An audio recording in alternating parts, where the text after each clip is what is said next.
Hello दोस्तों, welcome to कीमोफिलस लॉरिका। कैसे हो आप सब लोग?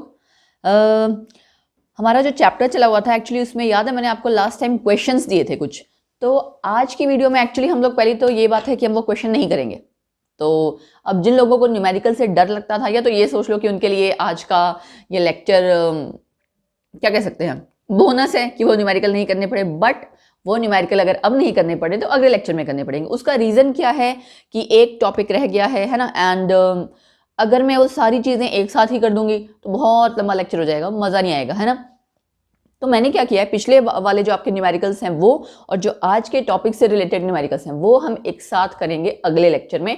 तो अगले लेक्चर में हमने जस्ट न्यूमेरिकल्स करने हैं, न्यूमेरिकल की प्रैक्टिस करनी है, ठीक है। क्योंकि न्यूमेरिकल भी इक्वली इंपॉर्टेंट, या इनफैक्ट मुझे ये कहना चाहिए न्यूमेरिकल बहुत इंपॉर्टेंट है। क्योंकि जितने आप ये एग्जाम देते हो ना, देखो IIT जैम का आप एग्जाम दोगे या आप IIT जी का एग्जाम देते हो, गेट का एग्जाम देते हो, कोई भी इस तरह के जो एग्जाम्स हैं उसमें आपके मैक्सिमम न्यूमेरिकल्स आते हैं। तो अगर न्यूमेरिकल की प्रैक्टिस अब से नहीं करोगे तो आगे भी दिक्कत आएगी।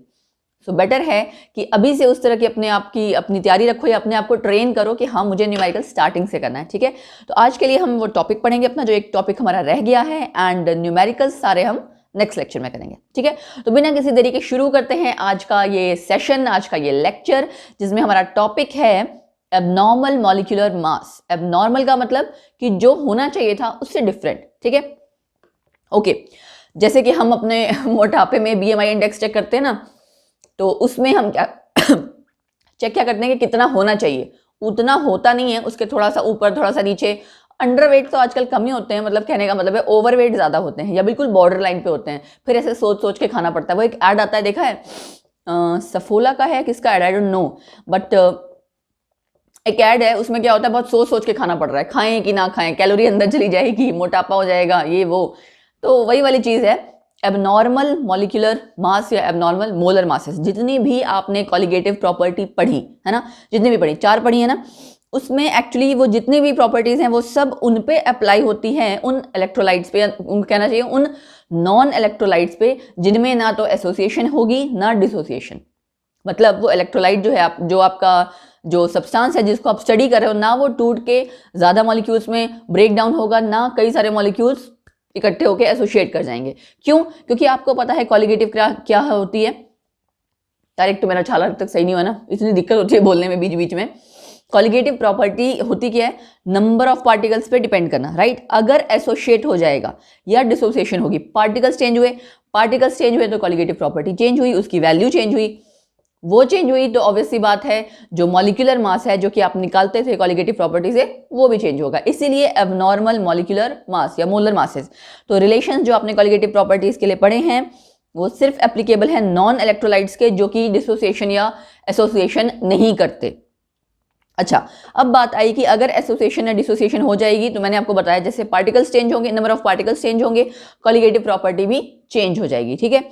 उसके बाद क्या है कि जो आपकी वैल्यू आनी चाहिए, ठीक है, एक होता है कि आपने थ्योरेटिकली पढ़ा है उसके हिसाब से कैलकुलेट किया, ठीक है, थ्योरेटिकली पढ़ा उसके हिसाब से कैलकुलेट किया। एक आपने जो एक्सपेरिमेंटली ऑब्जर्व किया। ये वर्ड्स बड़े ध्यान से सुन लेना, अभी आगे आपके आएंगे, ठीक है।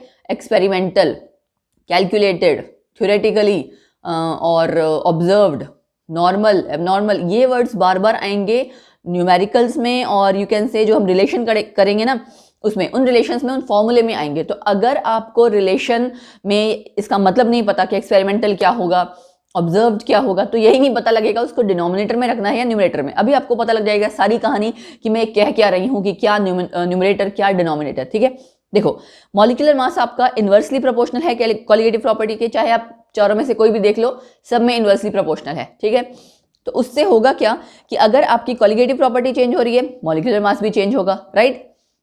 देखो सिंपल सा एग्जांपल देखो, मैं आपको एग्जांपल देती हूँ एसिड का। सपोज करो हमने कोई कार्बोक्सिलिक एसिड लिया, हमें पता है कार्बोक्सिलिक एसिड क्या होता है, डाइमराइज कर जाता है।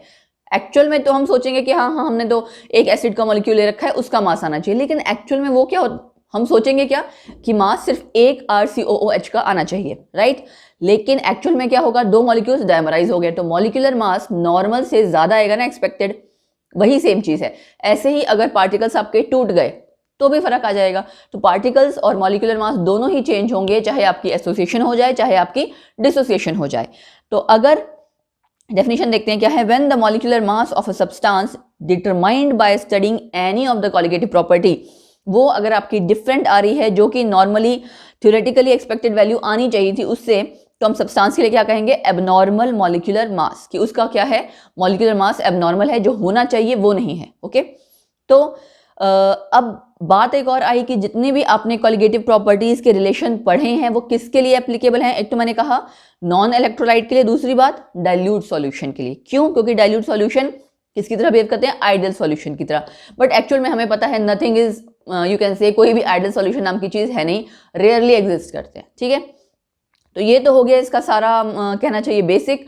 अब हम पढ़ेंगे इसके रिलेशंस। ठीक है, कैसे हमें पता लगेगा कि एसोसिएशन हुई है या डिसोसिएशन हुई है, कितने % हुई है, अच्छा कितना अमाउंट, फिर कॉलिगेटिव प्रॉपर्टीज कैसी चेंज होंगी, ये सारी चीजें हमें पढ़नी है। और आज के हमें लेक्चर में यही टॉपिक है जो पूरा कवर अप करना है। ओके, और ये बहुत इंपॉर्टेंट है एग्जाम पॉइंट ऑफ व्यू से। अगर आपको याद हो मैंने पिछले लेक्चर में कहा था van Hoff factor, van Hoff factor is a very important topic for you can say from exam point of view और कंपटीशन पॉइंट ऑफ व्यू, दोनों से ही। नॉर्मली जो आपके बोर्ड के एग्जाम्स होते हैं एंड कंपटीशन के एग्जाम्स, दोनों में आता है वैन हॉफ फैक्टर का क्वेश्चन। ठीक है, चलिए आगे बढ़ते हैं। अब बात आती है कि एबनॉर्मल मॉलिक्यूलर मास कब कब आएगा, मतलब किन किन कंडीशंस पे आ सकता है। देखिए दो तो हम बोल ही चुके हैं। जब सॉल्यूट क्या करेगा, एसोसिएशन। ठीक है, सॉल्यूशन में जो सॉल्यूट है वो एसोसिएट हो जाए या फिर डिसोसिएट हो जाए। दो तो आपकी ये कैटेगरी हो गई। तीसरी कैटेगरी क्या है, जब सॉल्यूशन आपका नॉन आइडियल है, जो हमने अभी लास्ट में एक पढ़ा ना हमने। ठीक है, कि आपका जो आइडियल सॉल्यूशंस हैं, जो डाइल्यूट सॉल्यूशंस हैं, वहां आप नॉर्मली अप्लाई करते हो, लेकिन अगर वो नॉन आइडियल है तो भी आपका क्या हो जाएगा, एबनॉर्मल मॉलिक्यूलर मास आ जाएगा। ठीक है जी, चलो जी, अब बारी आई वैन हॉफ फैक्टर की। कैलकुलेट क्या करना है हमें, कितनी एसोसिएशन हुई है, कितनी डिसोसिएशन हुई है। उसके लिए साइंटिस्ट हैं ये वैन हॉफ, इन्होंने एक रिलेशन दिया, एक फैक्टर निकाला आई। ठीक है, आई फैक्टर बोलते हैं इसको, आई factor is when Hoff factor, इसका नाम ही यही है। वैन हॉफ ने दिया था इसलिए van Hoff factor, i factor 1880 में दिया। ईयर याद करने की कोई जरूरत नहीं है, मतलब पर्सनली बताऊं, चलो बताना चाहिए कि नहीं आई डोंट नो, बट बताती हूँ। मुझे एक जगह इंटरव्यू में बाकी सारे क्वेश्चंस मैंने, मतलब मुझसे पूछा गया कुछ क्वेश्चंस, तो मैंने आंसर किए, सारे आंसर किए। फिर मुझसे साइंटिस्ट के बारे में पूछा गया, तो मैं फ्रैंकली मतलब सच बताऊं, मुझे साइंटिस्ट कभी याद नहीं रहे, है ना। साइंटिस्ट तो चलो, मतलब साइंटिस्ट तो फिर भी शायद याद रहे, बट ईयर तो कभी नहीं याद रहा कि कौन से ईयर में किस साइंटिस्ट ने क्या किया, मतलब लिटरली, क्योंकि मेरा हिस्ट्री में कभी इंटरेस्ट नहीं रहा। तो जो मेरा मतलब एग्जामिनर कह लो या जिन्होंने मेरा इंटरव्यू लिया, उन्होंने ये कहा कि बेटा हमें साइंटिस्ट भी पता होने चाहिए, हमें ईयर भी पता होने चाहिए सारे। मुझे लगा ठीक है पता होने चाहिए, बट मेरा फिर भी अभी तक उसमें कोई इंटरेस्ट क्रिएट नहीं हुआ है। पर्सनली बताऊं कि ना मुझे ये याद रहता कि ये किस साल में हुआ था। हाँ, साइंटिस्ट के नाम ऐसा है सारे नहीं पता, बट हाँ ओवरऑल अगर हमें कहना चाहिए ना जितना पता होना चाहिए उतना पता है, बट ईयर तो मुझे बिल्कुल नहीं पता। सन 47 में ये हुआ, सन 39 में ये हुआ, वो तो मुझे कत्ते नहीं आता। ठीक है, ये कत्ते वाला वर्ड ना सबसे ज्यादा लोगों की जुबान पे चढ़ा था। एक मूवी आई थी सोनू की टीटू की, क्या था वो, सोनू की टीटू की स्वीटी की शादी समथिंग करके कुछ था, है ना। उसमें कत्ते कत्ते वर्ड बहुत बार यूज किया गया था, उसके बाद से सब लोगों की जुबान पे चढ़ गया कि कत्ते ही नहीं पता। तो ऐसे ही याद हो गया, इसलिए मैंने बता दिया। आई डोंट नो आप में से कितने लोगों ने वो देखी है या नहीं देखी है, व्हाटएवर। चलो back to the topic. Van Hoff factor आपका क्या है, ये आपका रिलेशन बताता है कि एक्चुअल वैल्यू जो आई एक्सपेरिमेंट करने के बाद और जो होनी चाहिए थी उसके बीच का रिलेशन, रेशियो है ये experimental value of the colligative property to the calculated value of the colligative property. Experimental value मतलब जो एक्चुअल में आई, कैलकुलेटेड मतलब जो हमने थ्योरी में पढ़ा था कि हाँ कैलकुलेट जस्ट कर लिया। तो ये टर्म मैंने बार बार कहा, हमें करेक्टली पता होनी चाहिए कि कौन सी टर्म कहाँ आएगी। Experimental value of CP, CP है कैनॉट प्लेस नहीं है भाई, सीपी है कॉलिगेटिव प्रॉपर्टी। सीपी बहुत लोग सोचते हैं cannot place, but it is not cannot place, it is colligative property. Okay, और डिवाइड में आपका आ जाएगा कैलकुलेटेड वैल्यू, जो आपने थ्योरेटिकली कोई फॉर्मूला लगाया उससे कैलकुलेट किया है। Got it. अब बात आई कि अगर हम इसे ये वाले टर्म्स ना लिखें, एक्सपेरिमेंटल या कैलकुलेटेड ना लिखें, तो ऑब्जर्व्ड यानी हमने जो ऑब्जर्व किया एक्चुअल में। यार जब वहां अगर एग्जाम में कभी कंफ्यूज होने लगो ना, तो इस तरह से सोचना, वर्ड की मीनिंग पे, लिटरल मीनिंग पे जाना, तो अपने आप याद आ जाएगा वो न्यूमरेटर में आएगा कि डिनोमिनेटर में। ठीक है, ऑब्जर्व जो आपने एक्चुअल में देखा, ऑब्जर्व किया, और डिवाइड में क्या है, नॉर्मल वैल्यू की नॉर्मली जो आनी चाहिए थी। ठीक है, ये हो गया आपका आई, और ये in terms of value of colligative property है। अब in terms of molecular mass करते हैं, क्यों? क्योंकि हमें पता है जो कॉलिगेटिव प्रॉपर्टी की वैल्यू आएगी that is inversely proportional to molecular mass. तो आई का रिलेशन अब हमें मॉलिक्यूलर मास में क्या हो जाएगा, उल्टा हो जाएगा ना। वहां नॉर्मल नीचे था, कैलकुलेटेड नीचे था, अब यहाँ अपोजिट हो जाएगा। देखो नॉर्मल कैलकुलेटेड ऊपर आ गया, अब नॉर्मल नीचे आ गया, और ऑब्जर्व्ड या फिर हम एक्सपेरिमेंटल भी कह सकते हैं वो आपका डिनोमिनेटर में आ गया। तो ये रेशियो आपको पता होनी चाहिए, ठीक है? क्यों? क्योंकि हमें क्वेश्चन में मॉलिक्यूलर मास दिए होंगे या वैल्यूज दी होंगी, वैल्यूज कैलकुलेट करनी होगी, हमें नहीं पता। तो हमें दोनों तरीके से रिलेशन निकालने आने चाहिए, मतलब आई फैक्टर हमें दोनों तरीके से निकालने आना चाहिए, from molecular mass as well as from the value of colligative property. फिर बात आई, ये शॉर्ट में भाई जरूर कर लेना, ठीक है? ये पूछा ही जाएगा, और जो वो होता है ना 1 मार्क्स क्वेश्चन या न्यूमेरिकल नहीं सच एमसीक्यूज, उसमें कई बार आ जाता है। अगर आई लेस देन 1 है, आई लेस देन 1 है मतलब एसोसिएशन हो गई, ठीक है? ग्रेटर देन 1 है मतलब डिसोसिएशन हो गई। ये आप कैसे याद कर सकते हो? जो आपकी प्रॉपर्टी है ना, जो आपने फॉर्मूला किया I is equal to experimental value divide by क्या है आपका कैलकुलेटेड वैल्यू। एक्सपेरिमेंटल वैल्यू जब हम कह रहे हैं ना आई ग्रेटर देन 1, यानी एक्सपेरिमेंटल वैल्यू ज्यादा है। वो कब ज्यादा होगी? जब डिसोशिएट करके नंबर ऑफ पार्टिकल्स इंक्रीज हो जाएंगे। तो ऐसे आप याद रख सकते हो कि डिसोसिएशन में क्या होगा, एसोसिएशन में क्या होगा। उसके बाद बारी आई कि आपके चारों जो कॉलिगेटिव प्रॉपर्टी के एक्सप्रेशन हैं उनमें सब में कुछ नहीं करना, सारे सेम फॉर्मूले, बस सब में आई आई आई आई। क्या I? Van't Hoff I van't Hoff factor I, van't Hoff factor सब में आई, सब में हमने मल्टीप्लाई करी, ठीक है? कई बार ऐसे बोलते हैं ना लोग, तो जिनको नहीं पता होता हिंदी का, और तो बस बेसिकली याद कर रखना कि आपका राइट हैंड साइड में आई फैक्टर मल्टीप्लाई हो जाएगा, वेंट ऑफ फैक्टर मल्टीप्लाई हो जाएगा, गॉट इट? एंड बाकी सारा रिलेशन कंप्लीटली सेम है। बट हाँ, वन थिंग मोर, आपको एग्जाम में कोई ये नहीं बताएगा कि बेटा इसमें आई फैक्टर निकालना है या नहीं निकालना है। आपको क्वेश्चन ध्यान से पढ़ना है, वो जो उसमें सब्सटेंस दिया होगा ना, वो चेक करो कि वो इलेक्ट्रोलाइट है या नॉन इलेक्ट्रोलाइट, ठीक है? वो ब्रेक करेगा आयंस में या नहीं करेगा, उससे आपको आइडिया लगाना है कि या डाइमराइज करेगा, या देखो 3 चीज चेक करनी है कि वो एसोसिएट या डिसोसिएशन करेगा या नहीं करेगा, ठीक है? उससे आपको आइडिया लग जाएगा कि आपको वेंट फैक्टर वाला फॉर्मूला लगाना है या नॉर्मल फॉर्मूला लगाना है, क्योंकि वहां कोई बताएगा तो है नहीं कि इसमें आई फैक्टर लगाना है, वो वाला फॉर्मूला लगाना है या सिंपल लगाना है। तो उसका तरीका यही है कि आप चेक करो कि एसोसिएशन या डिसोसिएशन तो नहीं हो रही, बस दैट्स इट, उतना काफी है, उससे आपको आइडिया लग जाएगा, ठीक है? अब नेक्स्ट हमारा आया calculation of degree of dissociation. ये degree of dissociation, degree of association, ये आपने उसमें क्या होगा, चैप्टर था ना आपका, क्या था यार चैप्टर, इक्विलिब्रियम, राइट? उसमें आपने ये कैलकुलेट करना सीखा है, मतलब मुझे ऐसा लगता है सीखा है, क्योंकि ये टॉपिक है +2 का, वो आता है +1 में, तो होपफुली आप लोगों ने +1 में अच्छे से पढ़ा होगा। और अगर नहीं पढ़ा है तो वो भी मैं आपको पढ़ा दूंगी। आप रेगुलरली बने रहिए चैनल पे, और चैनल पे जब आप रेगुलरली बने रहेंगे, वीडियोस देखते रहेंगे, क्योंकि अब ये चैप्टर हो रहा है खत्म। सॉल्यूशन जैसे ही, चलो बीच में मैं रोक के आपको बात बता दे रही हूँ, सॉल्यूशन चैप्टर अगली बार आपके न्यूमेरिकल्स आएंगे, उसके बाद से जो भी टॉपिक्स आएंगे चैनल पे वो रैंडम टॉपिक्स होंगे, आपकी डिमांड पे आएंगे। कुछ डिमांड्स की लिस्ट मेरे पास आ चुकी है, ठीक है, जो आपने रिक्वेस्ट की है, तो उन बेसिस मतलब उन्हीं सब चीज़ों पे डिपेंड करेगा कि कौन सा टॉपिक आया करेगा, या फिर हम लोग रैंडमली जो इंपॉर्टेंट टॉपिक्स है वो पिक करेंगे, जो कि एग्जाम पॉइंट ऑफ व्यू से कहना चाहिए कि हाँ शॉर्ट क्वेश्चन वाले टॉपिक्स हैं, ठीक है? तो आप भी कमेंट सेक्शन में बता सकते हैं कि आपको किस टॉपिक की वीडियो चाहिए, एंड डेफिनेटली ऐसे बन जाएगी वीडियो, क्योंकि हम उस सीक्वेंस में बनाते जा रहे हैं जिस सीक्वेंस में बच्चे भेजते जा रहे हैं, ठीक है? उसके लिए आप डीएम कर सकते हो, डायरेक्ट मैसेज। बहुत लोग सोचते हैं डीएम क्या है यार, बहुत बार सोचते हैं मैम ये डीएम क्या है। किसी बच्चे ने मेरे से पूछा मैम डीएम, फिर मुझे लगा कहीं बेचारा ऐसा ही ना सोच रहा हो डिस्ट्रिक्ट मजिस्ट्रेट, फिर मुझे लगा बता दूं कि डीएम मतलब डायरेक्ट मैसेज। जो फेसबुक पेज है वहाँ आपको कॉन्टैक्ट दिया हुआ है, आप उस नंबर पर डायरेक्ट मैसेज करके अपना जो भी टॉपिक है बता सकते हैं। एंड एफबी पेज पे जो रेगुलर क्वेश्चंस डलते हैं वहाँ क्वेश्चंस का भी रिप्लाई किया करो, और कांटेक्ट भी कर सकते हो आप मुझसे वहाँ पे, ठीक है? और क्या रह गया, इंस्टा हैंडल है, वहाँ आप हमें कांटेक्ट कर सकते हैं। बाकी चैनल तो है ही यार, चैनल आप लोगों का एक कमेंट सेक्शन में जाओ, बताओ क्या चाहिए क्या नहीं, है ना? उस हिसाब से आपको चीज़ें, जो वीडियो है जिस टॉपिक को समझाना है वो समझा दिया जाएगा, ठीक है? चलो back to the topic, calculation of degree of dissociation. Degree of dissociation मतलब कितना वो सब्सटेंस आपका टूटा, है ना, कितना वो टूट के पार्टिकल्स में ब्रेक डाउन हुआ। So fraction of total substance that undergoes dissociation. वो हिस्सा उस सब्सटेंस का जो कि डिसोशिएट हुआ है। सिंपल सी बात है, वो क्या है आपका डिग्री ऑफ डिसोसिएशन। तो फॉर्मूला क्या हो गया, नंबर ऑफ मोल्स डिसोशिएटेड जो डिसोशिएट हुए हैं डिवाइड में क्या आएगा, ऑब्वियस सी बात है टोटल नंबर ऑफ मोल्स, जिससे कि हम रेफरेंस लेके चल रहे हैं। ये फॉर्मूला आपने पहले भी किया होगा, मैं आपको बता चुकी हूँ। ये आपने पता है कहाँ किया होगा, ऑसवर्ल्ड डाइल्यूशन लॉ के आसपास मतलब कि उसी टाइम में आता है क्वेश्चन, ये टॉपिक आपका वहीं आता है, इक्विलिब्रियम के चैप्टर में आता है। तो number of moles of dissociated, number of moles dissociated और डिवाइड में आ जाएगा total number of moles taken, जिस भी सब्सटेंस का आपने लिया है। ठीक है जी। अब हमें आगे कैलकुलेट करना है आई। तो आई और अल्फा कैसे क्या रिलेशन आएगा वो देखते हैं।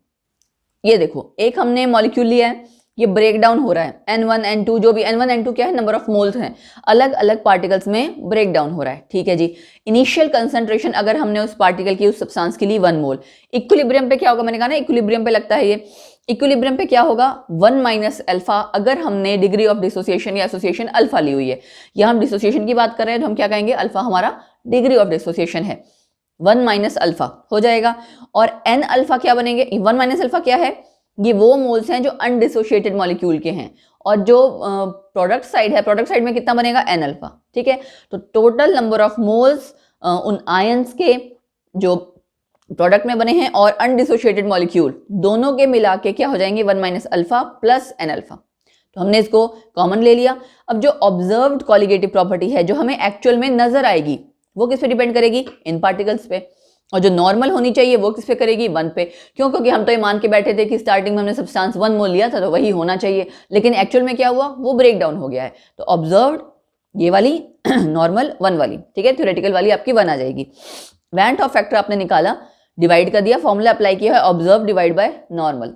ठीक है, बस इतना ही करना था। यहां से आपने रीअरेंज किया और अल्फा की वैल्यू कैलकुलेट कर ली, i-1 डिवाइड बाय n-1। देखो एक तरीका है कि ये तो आप इसको या तो एग्जाम के लिए याद कर लो, या मेरे जैसे की तरीके से कि मैंने इसको कोई रट्टा नहीं मारा है, मैं एग्जाम में जब क्वेश्चन आता है तो ये रिलेशन लिख के सपोज, क्योंकि दिमाग में हम जितनी ज्यादा फॉर्मूले ये वो सारा कुछ याद करने की कोशिश करते हैं ना, उतना ज्यादा प्रेशर पड़ता है। तो बेटर है कि जो चीजें हमें याद करनी ही करनी है वो तो मजबूरी है कि उनका कोई तरीका नहीं है। इस कॉन्सेप्ट को तो हम समझ सकते हैं ना, अगर हमने कॉन्सेप्ट समझ लिया तो वहां पे एग्जाम में रफ में थोड़ा सा निकाल के डिराइव करके देख भी सकते हैं, राइट। तो आई की वैल्यू आपकी, अल्फा की वैल्यू आ गई, रिलेशन यहां से निकला। आई की वैल्यू क्या होगी अगर हम मॉलिक्यूलर मास के टर्म्स में कहेंगे, calculated mass divide by observed mass. ठीक है, इसको भी हमने रीअरेंज करके ये रिलेशन निकाल लिया है। ठीक है, अच्छा अब ऐसे ही आएगा calculation of degree of association. ये क्या हो जाएगा, वो फ्रैक्शन टोटल सब्सटेंस की जो कि एग्जिस्ट कर रही है एसोसिएटेड मॉलिक्यूल्स के फॉर्म में, डाइमराइज कर रही है, पॉलीमराइज कर रही है, जो भी है उसको हम इन जनरल कह देते हैं एसोसिएटेड मॉलिक्यूल्स के फॉर्म में एग्जिस्ट कर रही है। ठीक है, वो क्या हो जाएगी उसकी डिग्री ऑफ एसोसिएशन। अब जैसे हमने पूरा इस केस में डिराइव किया था ना, इसमें ऐसे ही एसोसिएशन में भी करना है। चलो जी शुरू कर लेते हैं, वो भी कर ही लेते हैं। तो आप देख सकते हैं यहाँ भी फॉर्मूला क्या आ गया, नंबर ऑफ मोल्स डिसोशिएटेड की जगह एसोसिएटेड और डिवाइड में total number of moles taken.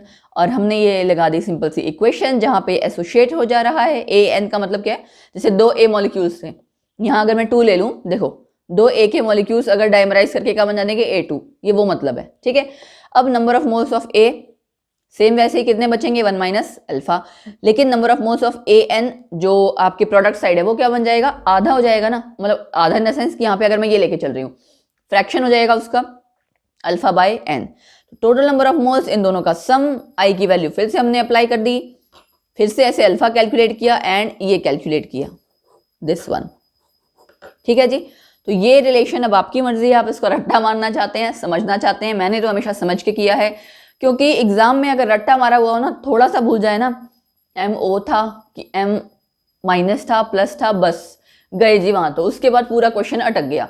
अगर कॉन्सेप्ट समझा है, इस सब की तामझाम की जरूरत ही नहीं है, रफ में बैक पेज खोला अपना, फटाफट लिखा, रिलेशन निकाला, रीअरेंज किया, क्योंकि सिंपल मैथ्स तो अप्लाई कर सकते हो, कॉन्सेप्ट पता है तो अप्लाई कर सकते हो। रट्टा अगर भूला ना, जैसे कई बार पता क्या होता था, 10 लाइनें याद करनी है, बच्चा एक वर्ड बीच में बोला, हाँ आ रहा है मैम, आ रहा है, याद आ रहा है, बस मैम एक मिनट याद आ रहा है, दी अर्थ दी। ये छोटी क्लास में बहुत होता था, क्योंकि रट्टा ऐसे मारा होता था कि अगर एक वर्ड बीच में से गया, गोल हुआ, पीछे का उसका मतलब ठीक है, जो सुना चुके हो तो ठीक है, लेकिन आगे का सेंटेंस सारा साफ है ना।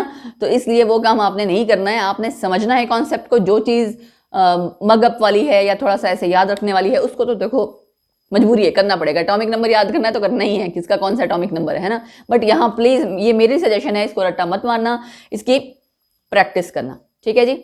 चलो ओके, तो हाँ यस दैट्स इट, इसमें हमारे इतना ही है। अब जो इसके न्यूमेरिकल्स हैं वेंट ऑफ फैक्टर के और पिछले वाले यानी कि डिप्रेशन इन फ्रीजिंग पॉइंट, उसके न्यूमेरिकल्स हम अगले लेक्चर में करेंगे, साथ में करेंगे, साथ में बहुत सारी बातें करेंगे, और क्या करेंगे यार, है ना। तो तब तक के लिए आप लोग हंसते रहिए, मुस्कुराते रहिए, और एक काम कीजिए, चैनल को सब्सक्राइब कर लीजिए जो लोग भी नए हैं, और जो लोग कर चुके हैं वो अपने दोस्तों से करवाइए, ठीक है। थोड़ा भला आपका होगा, थोड़ा भला मेरा होगा। और ज़्यादा से ज़्यादा वीडियोस को लाइक कीजिए, शेयर कीजिए अपने दोस्तों में, जहाँ भी आप स्टेटस पे लगा सकते हैं वहाँ लगाइए, एंड इतना तो कर सकते हो यार ना मेरे लिए, ठीक है। सो हम मिलते रहेंगे, और yes keep unrolling the mystery of chemistry with miles of Florica. Bye bye, take care.